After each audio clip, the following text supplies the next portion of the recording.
Good afternoon. Today is May 31st, 2020. This is the Service Hero Show. 365 days of awesome. Celebrate success through service. My name is Tamara Hunter. I am your host. And today we have a nominated service hero that was nominated by Andrea Adams Miller. Yes, it is the Smiles Week.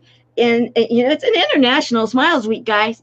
Smile. And you know what? And Andrea nominated this gentleman that is with me right now. And let me tell you this.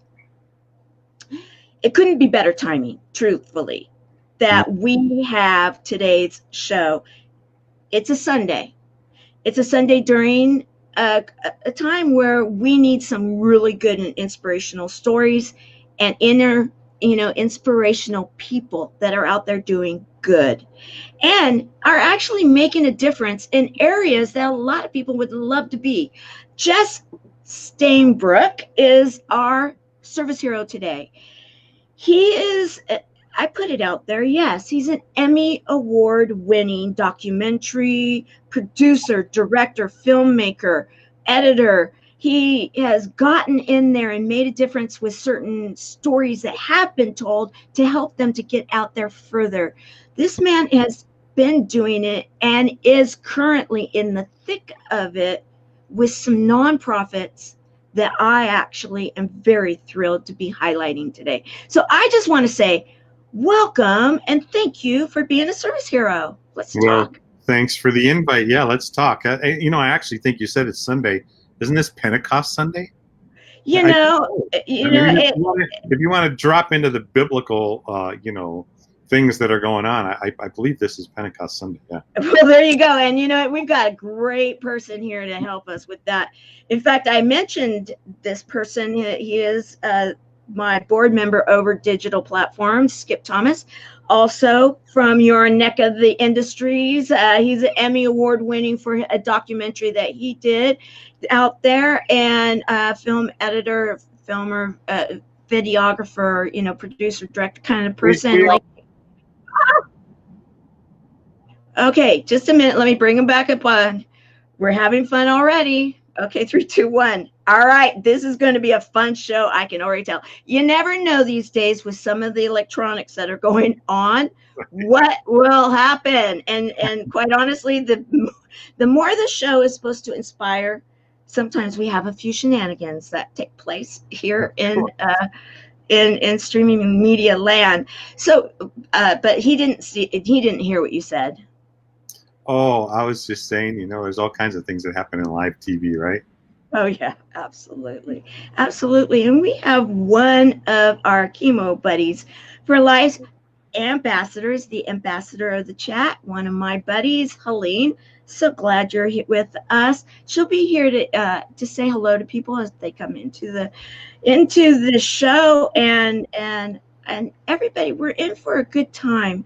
Now, when you and I were visiting, I have to say, I immediately just got caught up into everything that you're doing because you're in the realm of film that I love, the genre of film that I absolutely adore. In fact, I even had told you I looked all over, but I didn't look in Amazon. So I'm going to look in Amazon for one of the films because I was learning about it. And this film right here, guys, 7 Days in Utopia.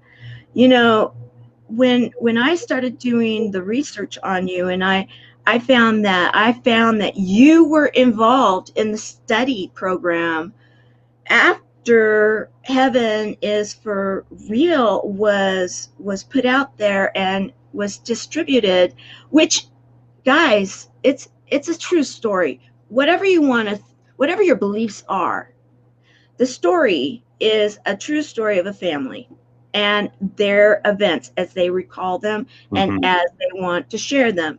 And I would love to hear about how you got started in all of this. I mean, you also are very involved in the sports world. You're involved in nonprofits.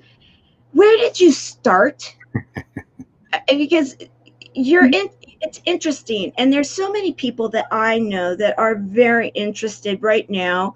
They're starting their careers, and there are many that are interested in film. There are many that want to tell good stories, that want to stay, if you will, in the light. They want to be doing something that's going to be out there for the positive. How did you start? Yeah, I will say this is actually a great time to be involved in this industry because, when I got into it, you didn't have access unless you worked for like a TV station. Cameras were so expensive, right? I mean, I think when I got my first company rolling, one of the big decisions I had to make was, do I want to buy a house or do I want to buy a camera? Because they were both about the same price. And so, but how I got started, I grew up in a family that was fairly creative. My mom was an art teacher, and but she didn't believe in like coloring books or staying inside the lines. We could have as much paper. I mean, we were one of those houses that had all the cool art stuff, man. We even had like the potter's wheel and a kiln, and I mean, literally, if there was something you wanted to do with art, we could do it at our house, which was really awesome. And so just kind of as I went through and, got a camera, I was the guy running around with film stuff, but I was also very much active in sports in high school and stuff. And I did go to college on a soccer scholarship, but as I got farther into it, and I did enter the communication field at Temple University, right? Oh, okay. But what I found is, and again, at that time, it was a little bit more difficult. There were only very few people making it in to the thing. As a matter of fact, I remember sitting in my first class. It was like mass communications or something like that. And, the professor, big tough guy, he looks around and he says, and the room's packed. It's this huge room. I don't know, 1,000 people, 500, whatever it was. And he goes, only 2 of you will make it in this industry. And of course, I look around and go, I wonder who the other one is. I love you. Okay, yeah, okay, absolutely, great, good answer. Yeah, right. But the interesting thing is, the farther you get into it, I really thought there's no way to succeed in this, to succeed, because it really was, the chances were so slim. And what happened was, I actually signed up with the Navy. AOCS, so Aviation Officer Candidate School, and I was slated to go fly jets for the Navy. And what happened was I got an internship, and this internship actually changed my life. Now, all of my buddies and everybody else in my class, they got internships at the TV stations. Well, I got one at the phone company, and everybody's like, the phone company, that's horrible. Too bad for you, Well, they would come back to our weekly meetings, and everybody, and you had to do like a little report, and they'd say, oh, we made copies and we made coffee this week, and somebody go, Jess, what'd you do at the phone company? I said, well, let's see, my first day in there, I had to do a recording with the voice of the NFL. And the next day I got a chance to talk with Tug McGraw after he won, the MLB, the World Series. And they're like, you're at the phone company. I'm like, I know, it's awesome. And so they really, so I do have to say that the guys at the phone company really did give me a hands-on experience. And like I said, it changed my view. And it got to that point where I actually was able to say to the Navy, hey, you know what? I love the idea, but I'm going this way, man. And I'm going to be a storyteller. And it really kind of the break in my career was the phone company asked if I would freelance for them. And I just took it up. And I started my first company while I was still in college. And it took off, and I ended up getting clients like MTV, ESPN, PBS, a couple of big corporate clients that allowed us to do a bunch of stuff. And it just dropped me into this thing. And one of the first documentaries that I was actually able to produce, in 84, they were running the Olympic torch across Pennsylvania. And Bell Atlantic, who again was who I was working for after divestiture, and nobody wanted to cover it because it was kind of a weekend thing, right? And so I'm like, well, shoot, I'll cover it. This is going to be a blast. Well, ended up covering it, and I brought back all this great footage from the torch going across Pennsylvania. And I said to all the producers on staff, I said, well, who wants to edit? And they're like, we don't want to edit. You can go do it. I'm like, well, okay, I'll edit it. And so I ended up editing this program. Well, it made it onto PBS. It made it onto some sports channels, and it won a bunch of awards. Well, then all of a sudden, everybody's come out of the woodwork like, hey, we need our name on it, and all that stuff. And well, what it did is it actually launched my career into this documentary sports storytelling. And it just kind of took off from there. And, I actually grew up as a Boy Scout, and so always had that service mindset. And so I actually started using video, TV, media at the time to tell stories that had meaning, that would inspire people, that would move people, that helped people. And it's interesting. One of the first things I did with the Telephone Pioneers of America was they had a sports jamboree. And it's I remember the sports jamborees. I remember those. Yes. Oh yeah. Everybody would come out and they would set up this thing at Fort Indiantown Gap, and we literally took over the Army base. For that week, we had all of these disabled kids that would come in, and we had all these sports and awards, and it was awesome. It was absolutely incredible. And again, so that kind of solidified in my heart this direction that things were going to take off. And it just kind of continued on into all the stuff that was going on. And that is, I love this story for multiple different reasons, to be honest with you, because, it's, first of all, don't overlook the road less traveled, or, like you just never know. And now there's such a conversation. So many people are very, very aware of intentions. You put it out there, and, the NLP and all that stuff that, okay, you put it out and it very well may happen. Some people of faith may say, well, we've been doing that for years, and we've been getting those kind of answers too. However you want to go down that road, it is one that you just put it out there that, okay, yeah, this is what I'm interested in. However, you were being smart about it. Okay, I have to have a career. I have to pay the bills. I have to do what I have to do. It helps to make money when you do this.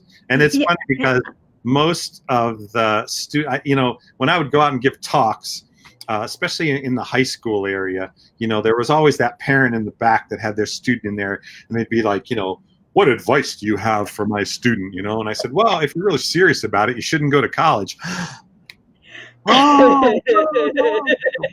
Well, and that's more, so much of the industry is a trade. It's no different than masonry or plumbing or electrical, or, you learn a craft, and you don't need college to do that craft to be really good at. As a matter of fact, it's better for you to get involved. Now, don't get me wrong, a college degree is super helpful in all kinds of other things, right? I actually did finish my degree. It took me a lot longer because I was working, man. Once I dropped into this business, this is what I love to do, and I couldn't stop. And of course, our company, I brought in a bunch of my buddies, and they helped me out, and we all just kind of were having fun. But we were bouncing around the globe doing all kinds of stuff. And a lot of people, when you look up a lot of my stuff, you'll see. There's, for instance, the pictures you're showing right now is me in Africa, working at Musana Children's Home in Uganda. And the whole point is to say, a lot of people know me as a man of faith now, and that wasn't always the case. As a matter of fact, about 6 years into owning my company, something happened, and that something was that my company was chosen to cover the first inside communist Russia international athletic event, and it was an ultra marathon. So international teams were going to come in from all over the world, and they were going to run 1,000 miles across Siberia in 15 days. Well, growing up as an athlete, athletes work a certain way, things happen. Well, all these teams rolled in, and it took us a long time to get from Moscow east to get to where we were going to start. We were supposed to run into Pyongyang for the Youth Sports Festival, but that got screwed up somehow. Youth Sports Festival is the communist equivalent of the Pan Am Games here. Okay. It's like that in between Olympic time, right? So anyway, these ultra marathoners were supposed to do this. Well, there were a couple of guys on the Russian team that frankly didn't look like ultra marathoners. And it came out very quickly that everybody pretty much thought they were KGB. And they were assigned to the race to watch us, me and my buddy, because they thought we were CIA. And well, you don't tell two kids from Philly that they're being watched by spies, right? We couldn't help ourselves. We started doing all kinds of goofy stuff because we're wise guys, right? We're talking into our sleeves. We're writing notes and leaving them in trees. Anything we could do to mess with these guys, we were doing it. Well, of course, we thought it was funny. Um, Yeah. but a few days into the race, we were actually taken, and that wasn't as funny. And You were actually taken. we were pulled out of the race, and I will say extorted and questioned quite a bit. And the whole point is to say, when you're a young gun and you really do think your life is invincible, and something like that happens, Yeah. which is why, I mean, when you talk about the guys that go overseas to serve, any military, there's stress in that. There's something going on that you cannot describe or explain. Well, so that same thing came over me. And it's one of those foxhole moments where you cry out, and if there's a God, and if he shows up, and if there's this glimmer of hope, your life will change. And so that's something that happened to me. And when I came back, I really committed. I mean, the full story is a little bit longer and probably a little bit funnier, but the whole point is to say that I did have a moment, and it was obvious it wasn't me in control, and there was something bigger than me going on. And so it literally changed my perspective. And what that happened when I got back to the United States is I had made a commitment. I mean, those moments you say, hey, if you get me out of here, I'll do anything, right? Well, that comes up. And so I'm a man of integrity, and so I really wanted to stay on top of that. And so what I did is I went on a search, and my search led me to, there is a God, he's bigger than me, and you know what? Guess what? I think he's pretty much in control, and I should probably do my best to follow him. And it changed my life. And so a lot of my friends would say, just got religion. I would say, it's anything but religion. And it really, like I said, it changed the way I looked at things, and it really made me, and again, even growing up in a family that we served a lot, it changed the way I told stories, or would engage in stories, or would choose to be involved in a story. And so a lot of the stuff that you see that I work on now usually has some faith-based component, and whether that's covert or overt, I don't think, I'm not a big fan of people that walk around with signs, the end is near, or, thump people on the head with Bible stuff. But, I do think there's an opportunity to be excellent in your craft, and work in such a way that somebody's going to ask you eventually why. And when they do ask why, I actually ask, do you really want to know? And then all this other stuff comes out, and people get to know me, and hopefully they like me. Not necessarily everybody does, I'm sure, but I think that even when you work on the sets that I work on, or on the cruise, there's a very different environment. I'm not a big fan of screamers and yellers, and that tends to be a thing that happens a lot on sets. And so really trying to change that way. And some of that, when I first met Tony Dungy, the Super Bowl winning coach, I had heard many stories about him, and he's just this gentle giant, if you will. I mean, he's not that big of a guy, but his personality is so down to earth. And as he introduced himself, I heard this story about when he introduces himself to players, he talks at this level, and he says, hey, if I'm coaching you, this is the level I'm going to speak to you. And if I'm angry at you, this is the level that I'm going to speak to you. And you're like, what? Wait a second. That's crazy. That goes against everything. And you know what? I mean, frankly, sometimes the gospel does go against everything you can think of. So, that's out there. But to hear that from somebody like him, to say, that makes a difference. And what it did is it forced players to lean into him. Right. Yes. And that's a very different mentoring technique than screaming and yelling and everybody just wanting to be out of your way, right? Right. So, there's a lot of guys like that came around me in my life to kind of, raise me up, if you will. And, my intention too is to do the same thing. I teach now at CCU as a university professor in visual storytelling. And, I'm straight up. I got to raise up the next generation of creative professionals, of visual storytellers. And I need to be passing that on. That's part of what life is about. But I also need to still be involved in the industry. I still need to work in there, because it's important to know, what's going on and be current. So, but in the midst of that, my goal really is to tell inspirational stories that I believe can change lives. And okay, first of all, CCU, is that you're in Colorado, right?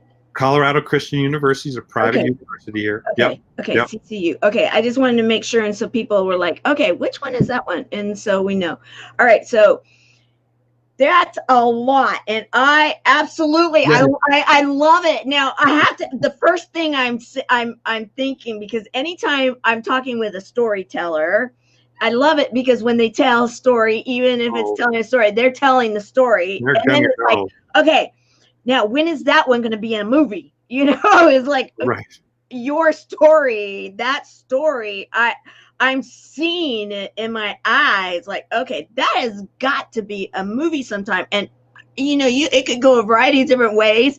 I'm already casting it right now. I'm thinking, oh, it could really be great with these. But wait a minute, if you did it this way, you know, kind of like, okay.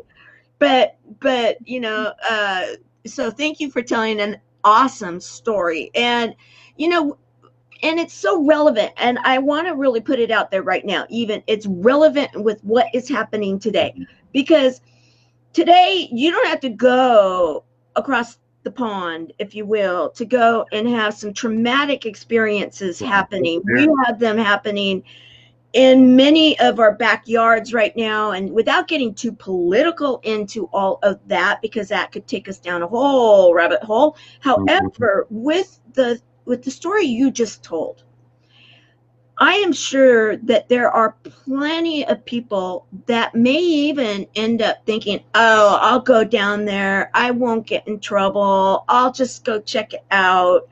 And then they end up in one of those foxhole moments where it's like, oh no. And, you know, things are happening because things have been happening. And not everybody is thinking, and especially some of, you know, some of our invincibles, like, okay, yeah, I'm invincible. Well, you know, and people want to be involved in change. And exactly. Unfortunately, with I mean, there's a lot of crazy stuff going on today. And don't get me wrong, some of it is, you know, straight up things that haven't been dealt with for a very long time from a racial standpoint. I mean, I remember soon after that KGB experience, I got involved with different groups that you know, were, I'll call ministries, that were doing work on college campuses, because I felt like I didn't really have a good experience on college campus of understanding different options for what might help my life, right? It really was school focused. And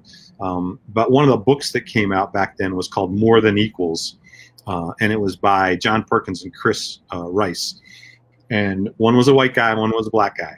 And they both decided, and they both lived with their families in inner city Newark. And chapter by chapter, they dealt with life from their perspective. And it really did change the conversation. And the hard part is that, you know, I mean, shoot, I'm an old white guy right now, you know, Christian white guy, if you will. But please don't label me as that, because that doesn't actually express the way I feel or how I want to be involved or help. And sometimes we don't always have the capacity or the understanding to understand to what's next, or what is it that we can do. And since we haven't grown up in some of those situations, it gets even more difficult, you know? I do. I am hearing you 100%. I live in the Southern California area. And so, you know, San Diego. And when I was growing up, we would go across the border and help. I was raised in a very philanthropic home too. And we would go over the border and we would go help the city, those that needed our help over there. And you realized how lucky you had it, no matter what. And you wanted that change for them too. And I remember being that kid thinking, oh, you know, this is just not even fair. Okay, yeah, let's do this. Let's get over there and let's, you know, for years going over and helping in ways that you could. Yet, what am I really doing? You know, where is the difference really being made? How can we really affect the change? Yet, you know, and yeah, I'm now also, you know, an older white woman, if you will, you know, and yet that's where, even like what you were sharing the story. And that's why I loved what you were sharing, because, not to get too heavy in it, because there's going to be, I've got the younger generation that I even live with now, and they've got that mentality, and they are a bit squirrely at times, and but so are we. Exactly. Right? Exactly. You have to go through this experiential time and place for you to be able to say, this is mine. Right? Exactly. Yeah. And Helena's saying, let's see, I have a mentor and she doesn't know, let's see, part of my life, July 2019. Oh, well, thank you very much. This is, she's part of our organization, and she's just saying how, in our organization, we are building a global movement that is making a difference for those people that are affected by cancer, both the patient and those people that love and support them. And it's a underserved market, because we are only working with the people. We're not raising funds for the treatment or any of that. It's just for the people, and help them to grow and to find what it is that they want, so they can grow out of it. Cancer doesn't have to define them. It just doesn't. We're taking the scary away. And so we are seeing a lot of growth with that, and to go on in just a moment, but I really want to cover this, because I just am feeling that there may be someone that's going to stumble upon this, and they're going to need to hear from you. And that is that moment in the foxhole when you were saying, and I'm having these visions, however it happened. But, of course, I have a dramatic thought. I love movies. I love stories. And so, I'm seeing the black hood. I'm seeing the truck or the van. I'm seeing this whole thing, and your lights or whatever. But, what I'm seeing is that here you were playing around. Oh yeah, okay. We're just being, squirrely kids, and we're talking into our sleeves. We have nothing there. We're leaving notes, and the squirrels are going to eat the paper or whatever it may be, right? And it was all in innocence, and yet then you end up in an issue, and you're in some events that are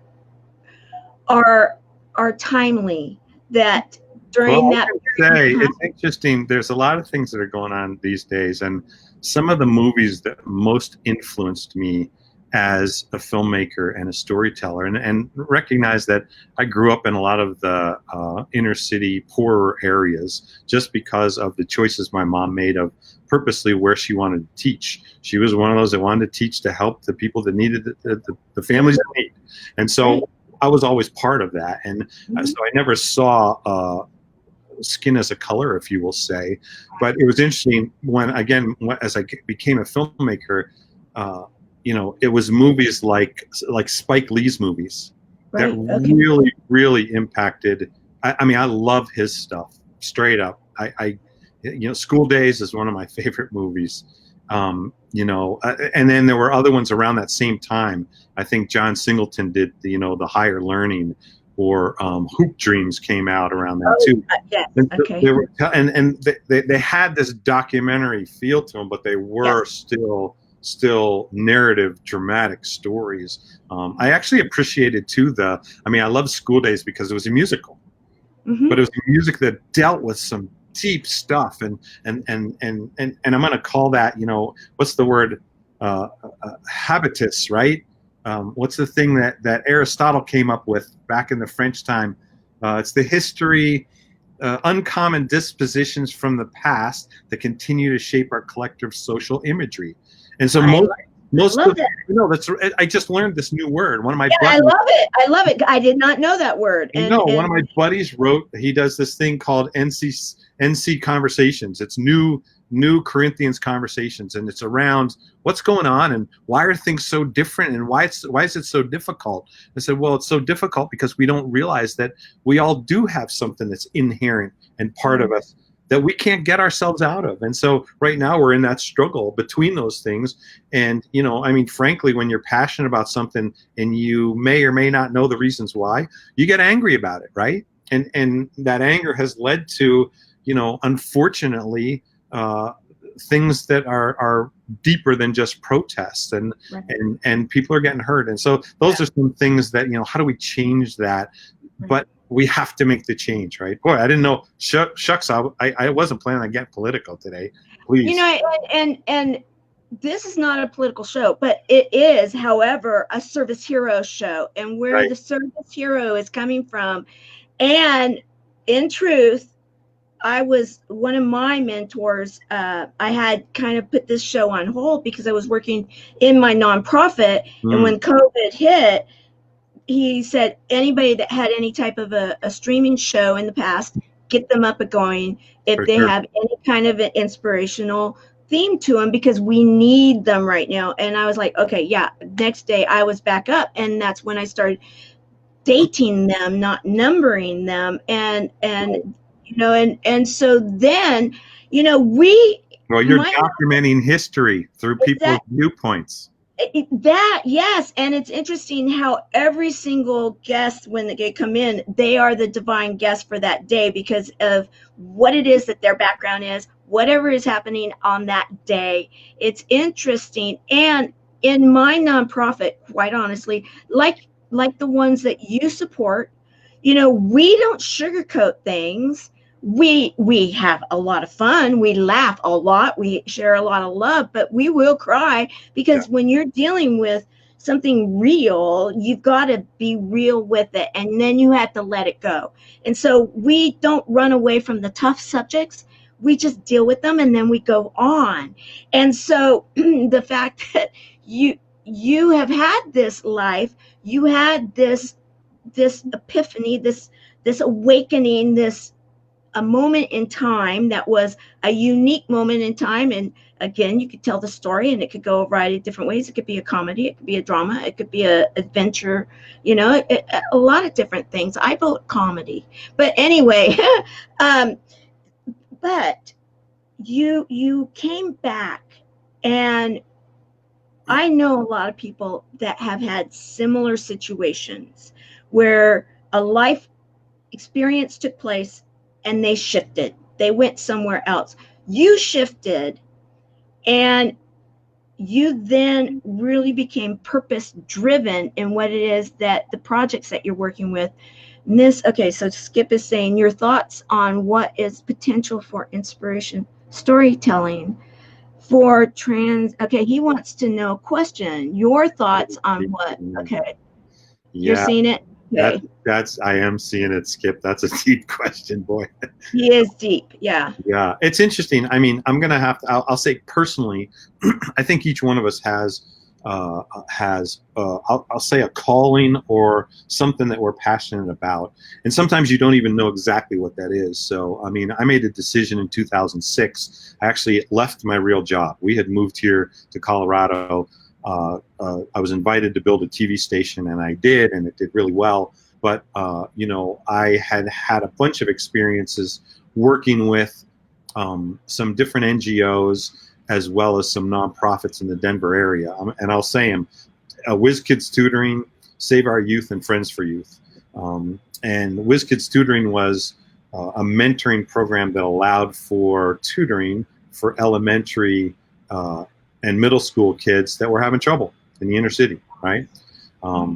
And then Friends for Youth was when a youth at risk would be checked into the juvenile system, immediately they would connect them with a mentor so that, please, let's not take that route. Let's reshape life, right? And Save Our Youth is the same as a mentoring program for inner city youth, high school, middle school, going into college of just how do you have a positive impact?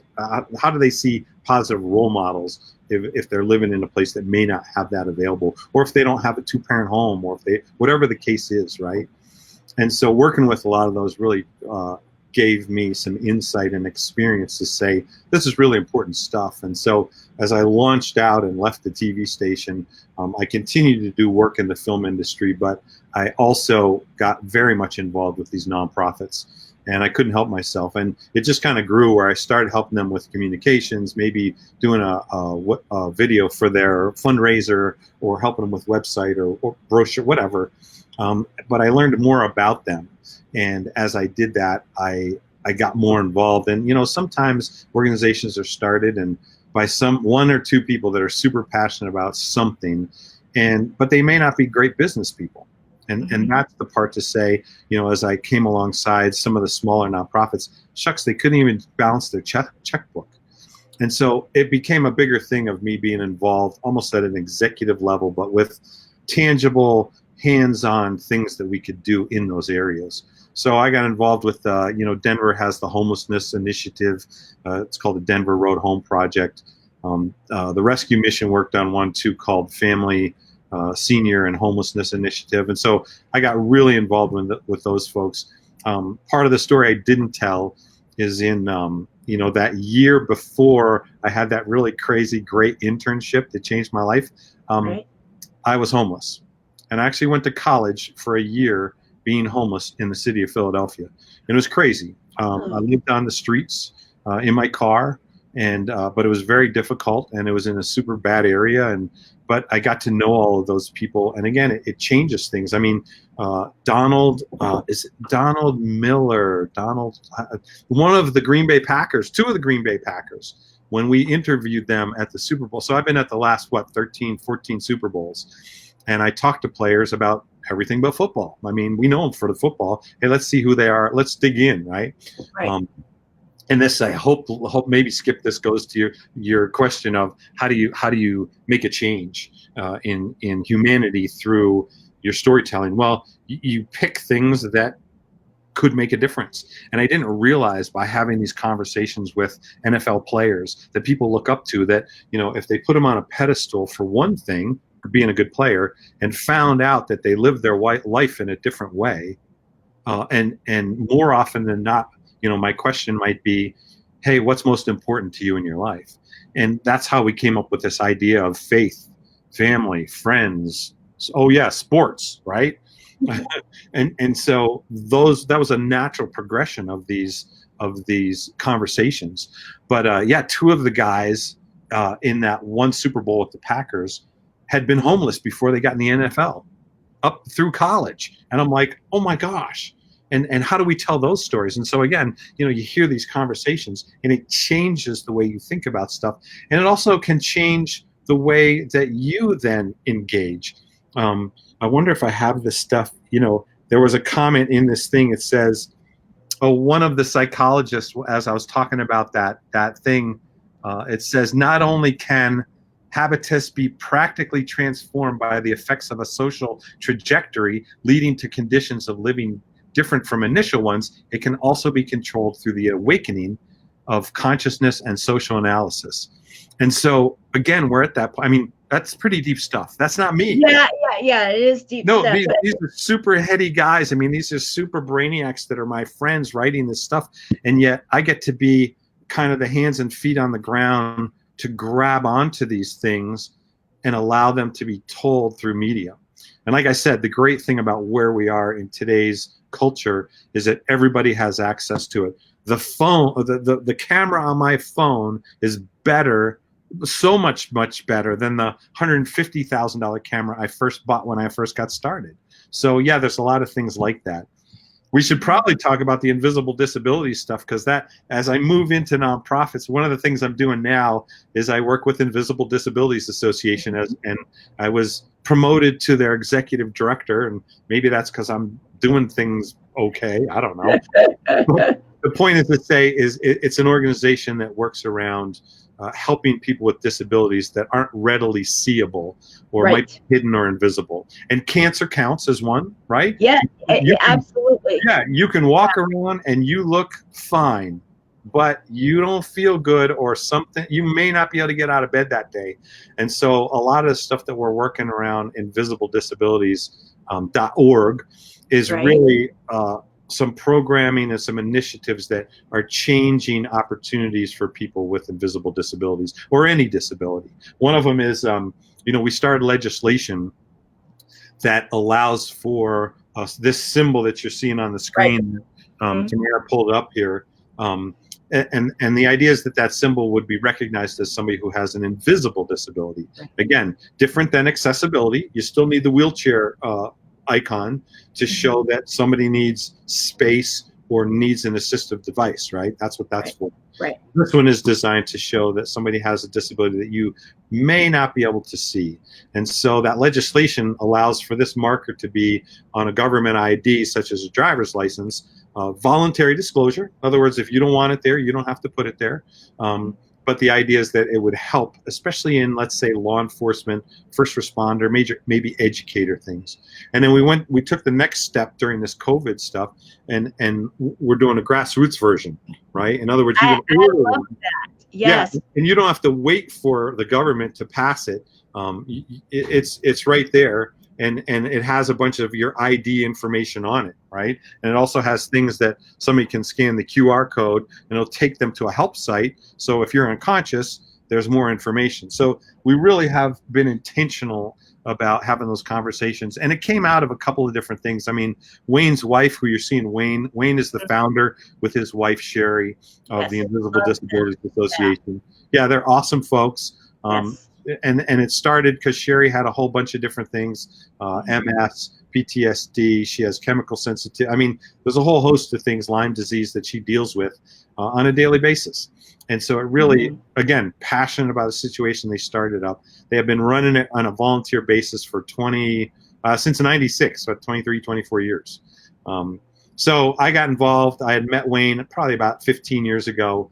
He had come to some of my creative functions, and we just got to know each other. And then our video crew started helping them with their galas to record them and document them.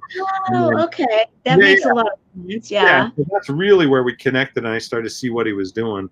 And then, like I said, about 2 years ago, he was actually looking for an administrator, just somebody to answer phones and help out at that level. And I heard about it and reached out and said, "Hey, man, what are you looking for?" He's like, "Oh, we can't. You're too much." I said, "Well, let's talk." He goes, "Oh, we can't afford you." I said, "Well, forget about the afford stuff. What do you want to do?" Right. And it led to us kind of getting together and really wrapping our arms and focusing on what are the essential things that are going on that really can take this to the next level. And so that's really what we've been working on, and launching some neat things. And we too, just like you, have a couple of shows that are going out now that are really helping people and get information out. We're talking with experts. We talk about new health technologies. There's all kinds of stuff. So yeah, it's actually, while it's difficult, it's an exciting time. And the interesting thing is that for the first time, I think for a very long time, regular people without disabilities, or maybe with different things, are experiencing what a lot of people with invisible disabilities have been going through for their entire lives, or much of their life. They've been locked down. They haven't been able to get out of the house. They can't always get out of the house.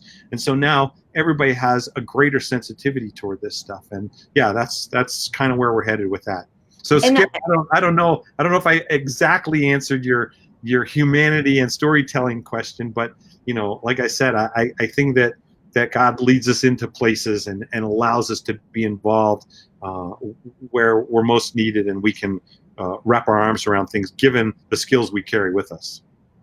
And Skip, if you have a follow-up question, feel free to let us know. And I want to say, in regards to, because I had Wayne on the show not long ago, and so we did talk about it. And I have 3 kids that qualified under ADA, and now they're adults, and you would not know. And so, and so we did talk about it. We talked about it with the community. The community did come, and they were asking a lot of questions. They loved, did it, and more. Oh, thank you, Skip. I guess I answered the question. You never know, right? Did, and he loved it. So that's great. Thank you, Skip, for asking such a good question. I appreciate it, because it really did lead into where we did want to go, and that is that you really are, you're the executive director now, like you said, for the Invisible Disabilities, and then with the organization that you're talking about that has the banner behind you, that piggybacks into all of the sports that you've been involved with, and you said that you were just rebranding that too. Yeah, we just changed it to Faith and Sports Programming Network, because it really does encompass so many things. Also, Athletes in Action asked me to be on staff, I don't know, 4 or 5 years ago, because of all my interactions with pro athletes and the stuff I was doing. So a lot of fun there. Yeah, I got to do some stuff, working with the pro chaplains here for soccer. I mean, again, being a soccer player, all of that. And so, worked as a pro chaplain in that space for a little bit. My team actually went out of business, which was a bummer. But yeah, still get to meet with those guys. And, I'm a big fan of seeing soccer played around the world, and how, again, that's a game changer, that can bring kids out of poverty. It can bring people together. I mean, yeah, there's a whole host of things behind that we could get into a conversation about as well. Oh yeah, I have family that it's like they're from the middle part of California, like the growing area, Fresno, and all that whole area, and they are seriously into the Manchester team. Like, oh my goodness, like life stops when that team is playing, and it's like the colors and the dog, and oh my goodness, everybody's our house. The summers when the World Cup, especially the Women's World Cup, because I have 3 daughters, and my wife played in college also. Man, everything stops, and there's like a month where people are like, "What? Where are you?" I'm like, "World Cup, man." So yeah, like need we say more? No, I don't think so. So, all right, so what are you working on right now? I mean, right now, because given the situation that we've been in a, kind of a stay at home. Some areas we're starting to see some things lifted, but now, given even the events of yesterday and everything that's going on, you were mentioning that you've been doing more video and streaming and such, but what is it that you are doing right now? Well, there's a few things. Obviously the stuff with IDA, that's Invisible Disabilities Association, that stuff is front and center. Obviously legislation will probably take a back seat for a while because of budget constraints. So again, it's why we launched this grassroots effort immediately to say, let's get it out there. I mean, if you got, this whole thing came out of really, there was a case in Ohio where a guy was driving, he got pulled over, and when he passed his driver's license to the law enforcement officer, he did not make eye contact. And I can tell you, having worked with different SWAT teams and law enforcement guys, that's a big no-no. That puts everybody on high alert. They're nervous. Well, he was fumbling around in his car, and they thought he was drunk. And so they did the right thing. They pulled him out to protect people, handcuffed him, put him on the ground. It turns out he has autism. So the whole point is to say, had he had this marker on his driver's license, that entire situation and interaction may have gone differently. Well, again, we're not waiting for legislation to be passed. And don't get me wrong, Alaska passed it. We have 5, 6 other states that are. I was going to say, I thought it was like 5 or 6. We have it in the House bill ready to go with sponsors. We have other states looking at it. But the point is to say, when you get this now, you can actually carry it around and pass it. Like if you got pulled over or something was going on, or you can wear it. I mean, the whole idea is to wear it, right? So that if you walk in, and we're doing training with law enforcement and first responders, as well as businesses and retailers, restaurants. So the whole idea is, if you walk in and somebody sees this, the next thing that should happen is say, how can I help you? Exactly. Exactly. Simple. Yes. Start the conversation so that we can say, obviously, I mean, it says on here, the ID owner indicates they have a disability and may need assistance or accommodation. Well, that's all we're asking for, right? Let's have the conversation.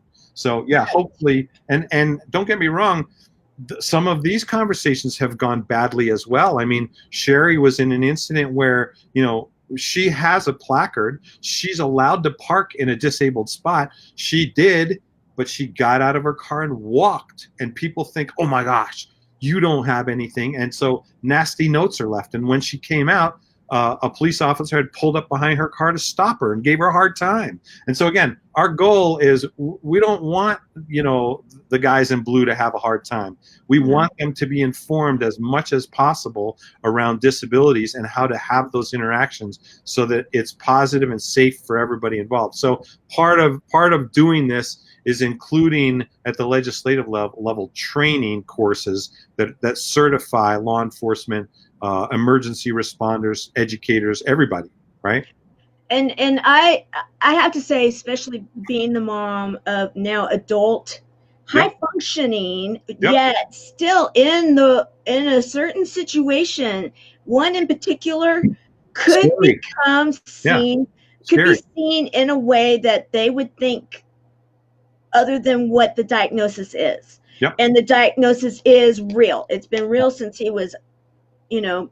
Well, one of our interns has mild cerebral palsy, and she said straight up, if I got pulled over and asked to get out of the car and walk a straight line, I couldn't do it. So I'm going to flunk this test that is an indicator saying I have something. You see what I'm saying? There's oh yeah, I hear you all day long, and I do. And again, this is another relevant to a lot of what, you know, when, you know, like with my son, he's looks normal. You would never know. However, he's on the spectrum, and, you know, autism spectrum and some other diagnoses, and he actually doesn't even have a driver's license because he's afraid to have one, just for fear that he could be in that kind of a situation.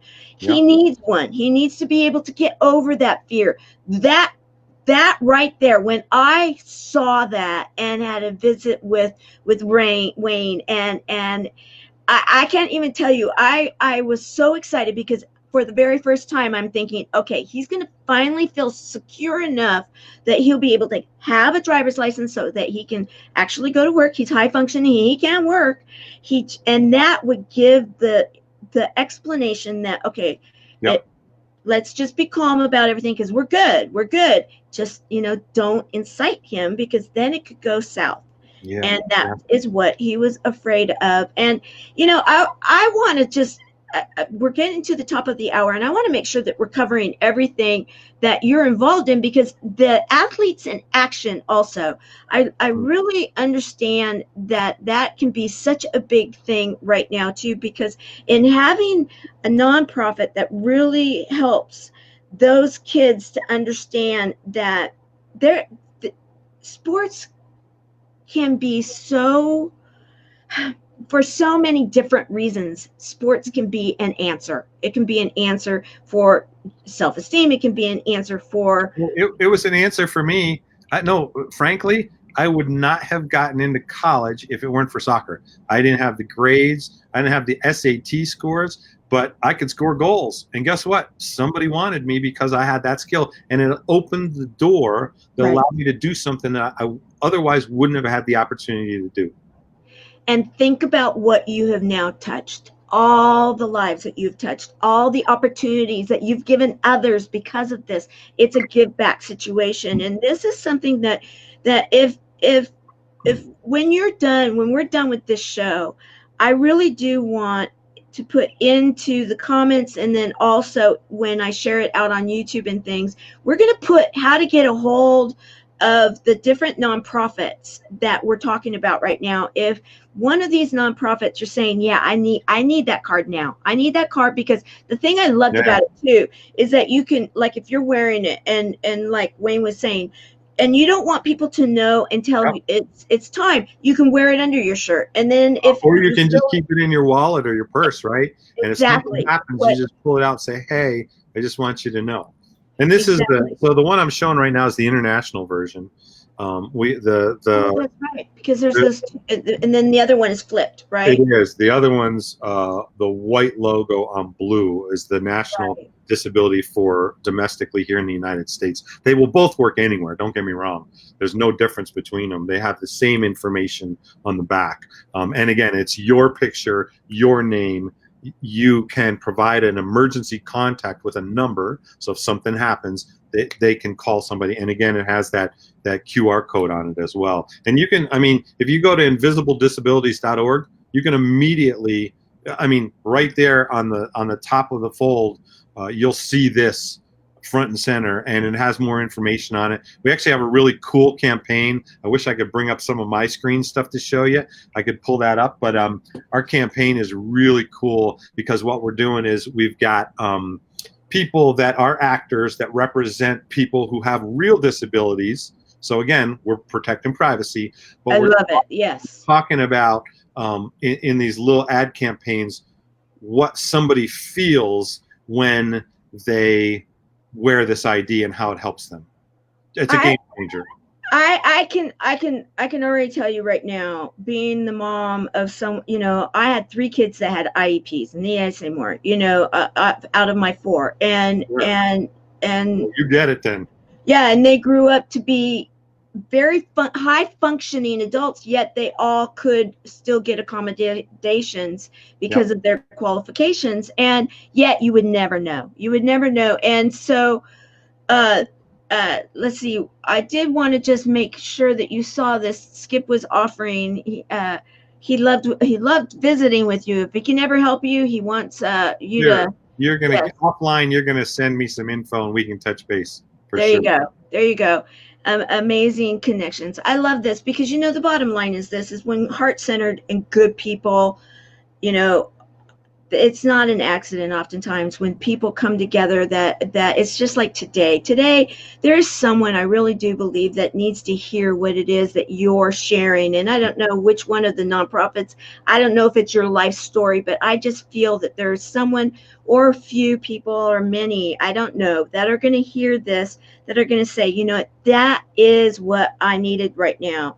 I now feel this or that, Some other ways that I could encourage people. Again, I think I told you I served as a pro sports chaplain and a sports chaplain currently.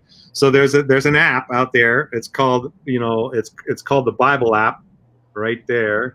And I actually have a bunch of different, what they're called reading plans. And some of them are wrapped around sports. So the Faith, Family, and Football Challenge.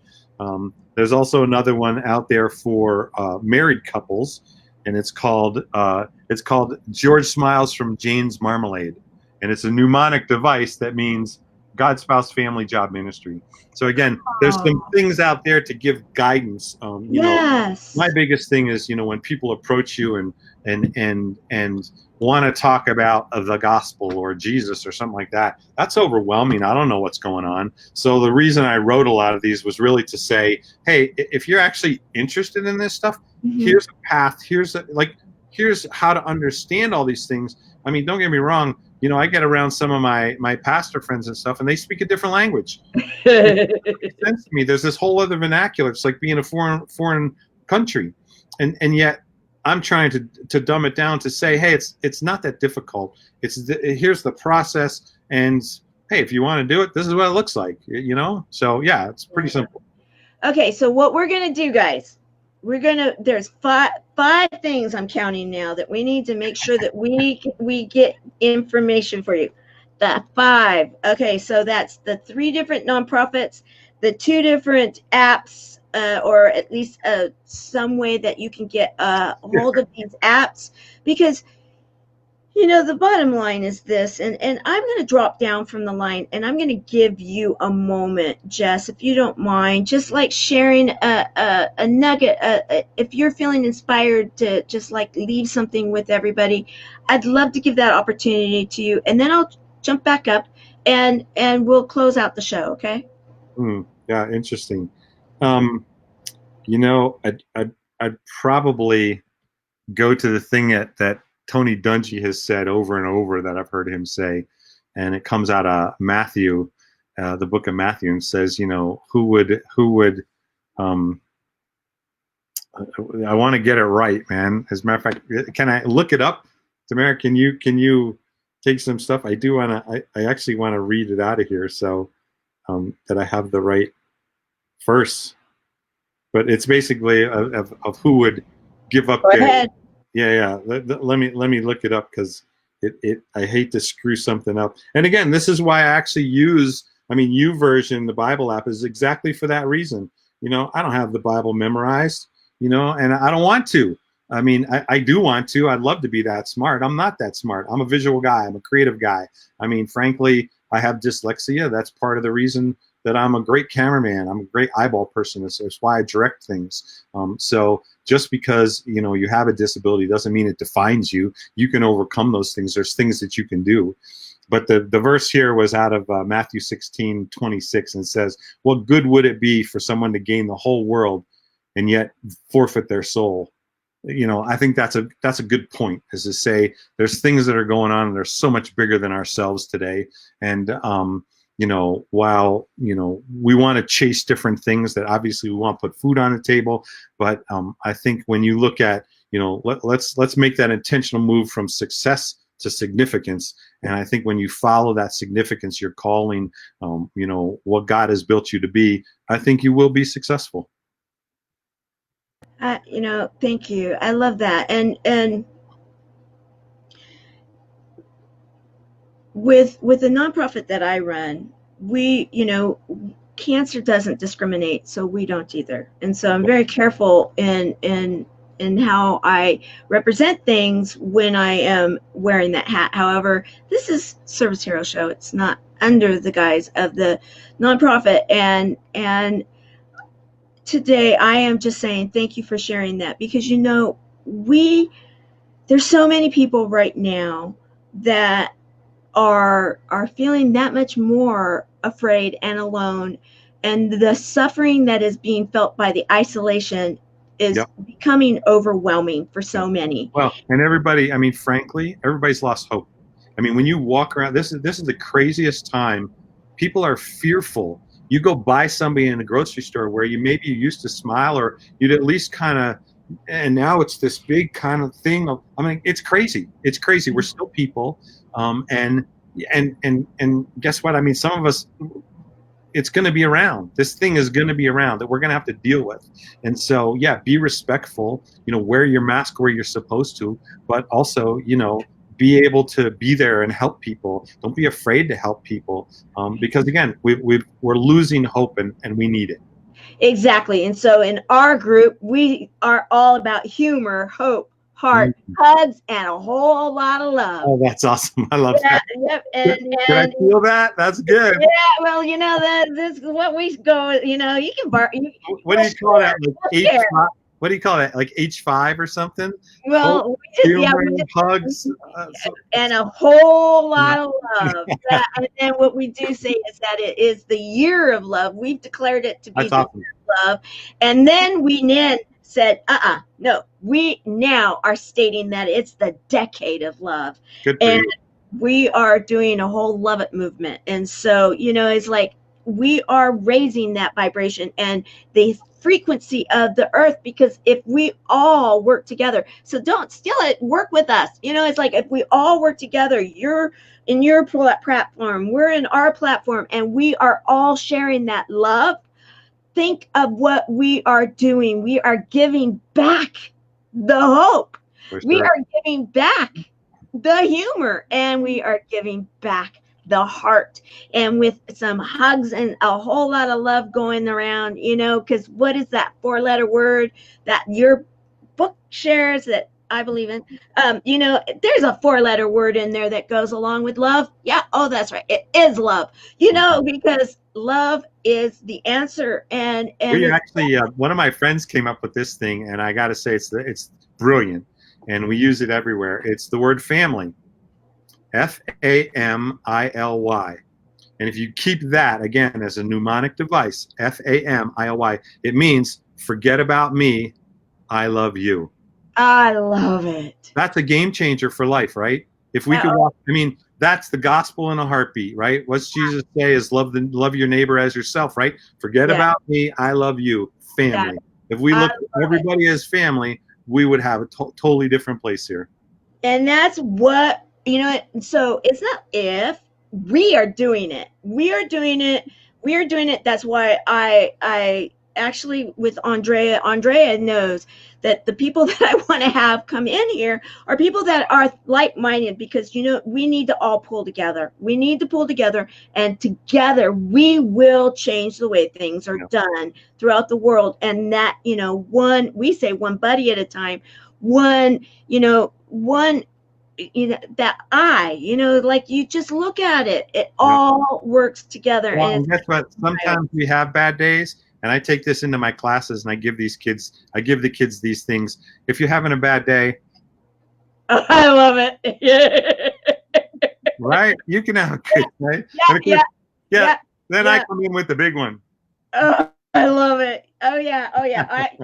Oh yeah. Don't even start. I've got a whole cupboard of stuff. It's like, oh yeah. We have fun That's because it's all about, you're dealing with stuff, but you can get through it. Doesn't have to for define sure. you. So, you are delightful. I am so thrilled that you came on. I really do. Please, in the comments as this goes out there and starts being shared, hashtag live, hashtag replay, and also if you are someone that needs one of these messages, if something really resounded with you, please, I'd love to hear from you, because I'm just feeling like there are some people that really needed the show today, many people, and I'd love to hear what it is. And if there's more that you need, let us know, because it might be filled by this nonprofit. There's a lot of others out there too. And hey, we'll have someone else on too that will possibly be able to piggyback together, because that's the charm of nonprofits. We can work together, guys. There's no competition. So it's all good stuff. All right. So as we close, is there anything else you'd like to share before I close? Oh, just thanks for the invite. It's been great being here. Love these conversations. Hopefully someday we get to do it in person, right? Absolutely. We'll make it happen. Okay. As we close, day number May the 31st, 2020, the Service Hero Show, 365 days of awesome. Celebrate success through service. Jess, you are definitely, we have determined you are a service hero. You have been found to be a service hero. You were nominated by Andrea Adams Miller, and we have gone through and we have shared that you have been truly a service hero much of, if not all, your life. You have been prepared to do what you're doing now. Put on my service hero ring. Absolutely. Right. Oh, okay. That's the Eagles Super Bowl ring. Wow. Yeah, it looked. I had to put. I was like, okay, that is looking. When you're from Philly and the Eagles make it, man, you can't. You got to talk about it. So sorry. No.